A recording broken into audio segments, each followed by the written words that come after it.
पूरी कौम को मुबारक हो। और तो वो मियां अली इशफाक साहब का पूरी स्ट्रेटजी उन्होंने बनाई थी, इमरान के बगैर भी इंतखाबात करवा लिए जाएंगे। ये जो इसका मतलब है कि वो ये मान रहे हैं कि आधा सच थी। हाँ जी मैं अपनी इस खबर पे कायम हूँ।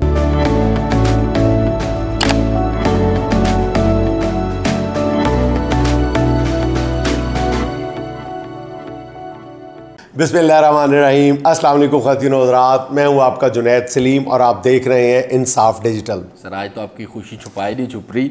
इमरान रियाज खान की रिहाई बहुत बहुत मुबारक हो आपको। देशमुख की रिकॉर्डिंग बीच में छोड़कर आज आप मेरे कहने पर वीलॉग के लिए रजामंद हुए हैं, सिर्फ इस वजह से। पूरी कौम को मुबारक हो और पूरी कौम की खुशी जो है वो छुपाए नहीं छुप रही, सच्ची बात है।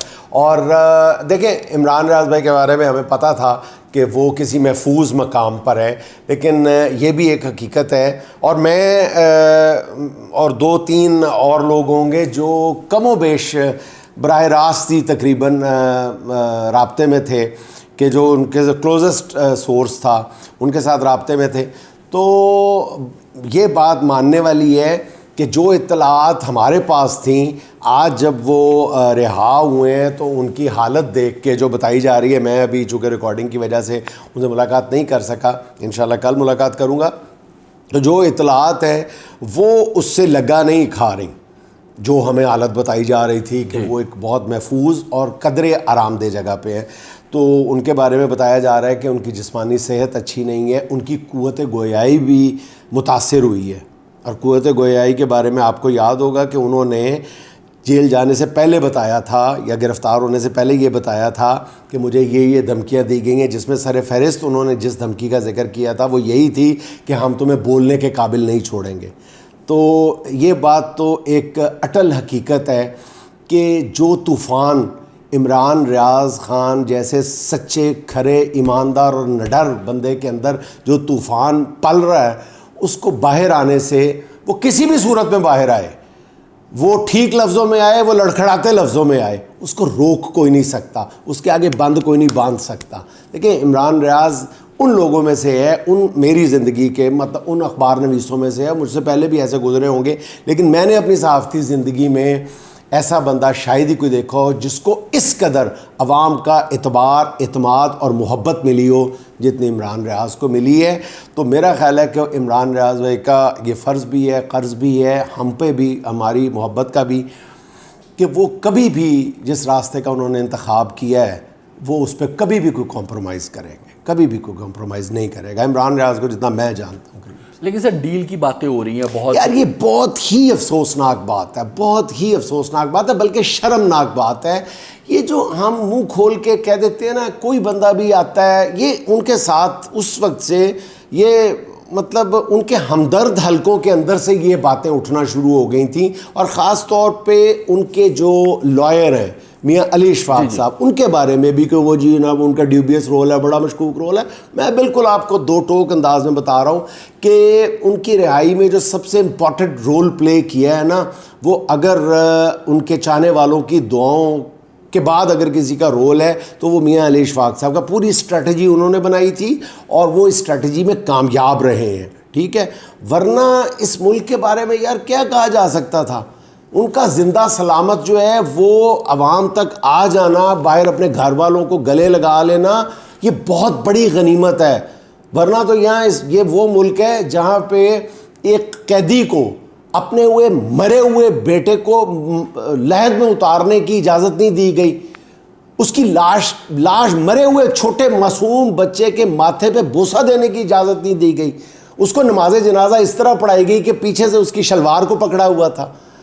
तो ये वो मुल्क है यहाँ पे। इसलिए मैं कहता हूँ कि ये बहुत बड़ी गनीमत है कि इमरान रियाज भाई आज हमारे दरमियान मौजूद है, और ये अल्लाह का ख़ास फ़ज़ल है, उनके चाहने वालों की दुआएं हैं, उनके दोस्तों की बहुत ज़्यादा मेहनत, एक दबाव शामिल है, जो मुसलसल इसका जिक्र करते रहे, याद दिलाते रहे। अच्छा, पीटीआई के कुछ हलकों की तरफ से कहा जा रहा है कि अब अच्छी खबरें आना शुरू हो गई हैं। अच्छा, मैं ये भी बताऊं कि ये जो पीटीआई के अंदर से बाज़ ये इस तरह की आवाज़ें आना शुरू हो गई ना कि ऊपर नीचे 3-4 अच्छी खबरें आई हैं। एक इमरान रियाज भाई बाहर आ गए, एक शहरियार अफरीदी के भाई जो है जमाल अफरीदी वो घर आ गए, तो उससे ये तासुर दिया जा रहा है या इस तरह का खुद पीटीआई के हल्के जो हैं वो ये इंप्रेशन देने की कोशिश कर रहे हैं, या उनके लबो लहजे से ये सुनाई दे रहा है कि जनाब अली कोई डील हो रही है, यानी अच्छी खबरें आना शुरू हो गई। What does it mean? मैं आपको एक बात बता दूं, आप भी ज़हन में रखें भाईजान। जी जी सर। कि कोई डील दूर दूर तक, ये किसी डील का कोई रिहाई किसी डील का नतीजा नहीं है। कि जबर की भी एक उम्र होती है, जबर हफ्तों पर मुहित होता है, जबर महीनों पर मुहित हो सकता है, जबर 24 करोड़ आवाम पे सालों पे मुहित नहीं हो सकता। देखें कब तक इस तरह किया जा सकता है। यही हाल में इंतखाबात पे यही बात मुंतबिक होती है कि इंतखाबात भी इस तरह नहीं करवाए जा सकते जिस तरह लोग कह रहे हैं कि जी, जिस तरह निगरान हुकूमत कह रही है कि ना कि जी इमरान के बगैर भी इंतखाबात करवा लिए जाएंगे। ये जो कुछ हो रहा है ये आवाम की जो कुव्वत बर्दाश्त है उसके बाद हो रहा है। उसके बाद जो सबसे बड़ा रोल है ना इसमें, ये जो आपको जिसको आप अच्छी खबर कह रहे हैं या अच्छी खबरें कह रही हैं, उसमें बुनियादी किरदार जो है ना वो अटक जेल के 10 बाई 10 के कमरे में पड़े हुए, खोली में पड़े हुए उस कैदी नंबर 804 की कुर्बानी है जी। उसका इशार है, उसका ना टूटना है, उसकी कुव्वत बर्दाश्त है। वो किसी डील की तरफ बात नहीं कर रहा। उसको कमोबेश मेरी इत्तलात के मुताबिक 4 बार इमरान खान साहब को डील की ऑफर हुई है, 4 बार मुख्तलिफ सूरतों में, मुख्तलिफ वक्तों में। चारों बार उस बंदे ने कहा है जी इंतखाबात के अलावा किसी दूसरे मसले पे बात ना करें, बर वक्त इलेक्शन, बर वक्त इलेक्शन, बर वक्त इलेक्शन। उन्होंने कहा जी मैं हार भी जाऊं, मुझे अब बाहर भी रख लो, लेकिन इलेक्शन टाइम पे करवाओ। यहां तक उन्होंने ऑफर की थी, ये डील थी इमरान खान की, चले मुझे बाहर रख के इलेक्शन करवा ले। अब देखिए इमरान खान को बाहर रख के इलेक्शन करवाने का, देखिए मैं बुनियादी तौर पे एक बात को समझने की ज़रूरत है। हम सब ज़रा अपने जो अंदर की जो भी जज्बात हैं वो साइड पे रखें और बताएं इलेक्शन क्यों करवाए जाते हैं। सर एक जमहूरियत का तकाजा है, ठीक है। तो जमहूरियत का तकाजा तो इस वक्त जमहूरियत तो लपेट के रख दी गई है साइड पे, ठीक है। तो फिर इलेक्शन करवाने पे क्यों मजबूर हुए हैं? एक तो जाहिर है कि बैनुल अक़वामी दबाव है आप पे, ठीक है, आप पर IMF का दबाव है, आप पर मुख्तलिफ मुल्कों का दबाव है। ये जो कहा जाता था कि जी 2 मुल्कों के सफीर इलेक्शन कमीशन को मिले हैं आके, उन्होंने उन्होंने हीर रांझा नहीं सुनाई थी, उन्होंने भी आके at the end of the day यही कहा था कि जी इलेक्शन तो बहरहाल आपको करवाने पड़ेंगे और टाइमली करवाने पड़ेंगे। अच्छा, अब बात ये है कि ऐसे इंतखाबात का जो है मकसद क्या है, जिसके नतीजे में एक और तहरीक जन्म लेगी, जिसके नतीजे में केओस और बढ़ेगा, जिसके नतीजे में बेचैनी और बेइत्मीनानी और बढ़ेगी। ऐसे इलेक्शन किसका मकसद और मुद्दा हो सकते हैं बताओ? कभी भी नहीं, किसी हुकूमत का भी नहीं, किसी भी इस्टेब्लिशमेंट का नहीं। अगर इस्टेब्लिशमेंट ये चाहती है कि इलेक्शन हों, इलेक्शन करवाने पड़ेंगे, तो उसका मकसद तो यही होना चाहिए ना कि मुल्क में एक इत्मीनान की और इत्मीनान की फ़िज़ा पैदा हो, बेयकीनी ख़त्म हो। तो अगर इमरान खान को कैद में रख के PTI को बाहर रख के इलेक्शन करवाए जाते हैं, जो इस वक्त एक अंदाज़ा ये है कि 80-85% लोगों को रिप्रेजेंट कर रहे हैं, तो फिर वो कौन से इलेक्शन है, कौन मानेगा? मैं हमेशा ये बात कहता हूँ और दोबारा ये बात कह रहा हूँ कि जो इंतखाबात के बाद धांधली के नतीजे में जो तहरीक चलती है ना, धांधली के ख़िलाफ़ एहतजाज करने वाली जो तहरीक होती है ना, वो सारी तहरीकों से ज़्यादा खौफनाक होती है। उसको कोई नहीं फिर रोक सकता। 77 की तहरीक आपके सामने होनी चाहिए। बिल्कुल। तो मेरा ख्याल है कि जो फैसला करने वाले हैं वो भी बार बार इसी बात को रिकन्सिडर कर रहे हैं कि इमरान खान को बाहर रखना इतना आसान नहीं है जितना कहा जा रहा है। और कितने आराम से कह देते हैं कि जनाब वो नून लीग के साथ डील हो गई है, 60-70 सीटें वो ले लेंगे। वो कित्थों ले लेंगे जी? हैं ये, मतलब ये आप सब्ज़ी की दुकान पे जाके टिंडे तुलवाने हैं आपने। 60-70 सीटें कहाँ से ले लेंगे नून लीग? मैं पूरे यकीन के साथ कहता हूं कि नून लीग पंजाब में से 10 से ज़्यादा सीटें नहीं जीत सकती। पूरा जोर लगा के धांधली करने के बावजूद पंजाब में 10 से ज़्यादा सीटें नहीं जीत सकती। ये आलम है इस वक्त अवामी गैज़ो गज़ब का। कहाँ की बातें करते हैं आप? सर, अब निगरान वज़ीर आज़म की बात कर रहे थे कि उन्होंने इमरान खान के बारे में कहा, लेकिन उनकी अच्छी बात भी तो साथ कर देना कि उन्होंने कहा जी कि 1 तारीख को हम पेट्रोल की कीमतें कम करने जा रहे हैं।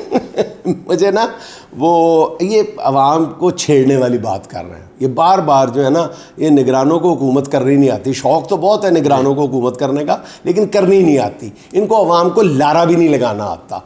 वो नून लीग वाले जो थे ना, वो अवाम को लारा लगाने के एक्सपर्ट थे। इन बेचारों को अवाम को लारा भी नहीं लगाना आता।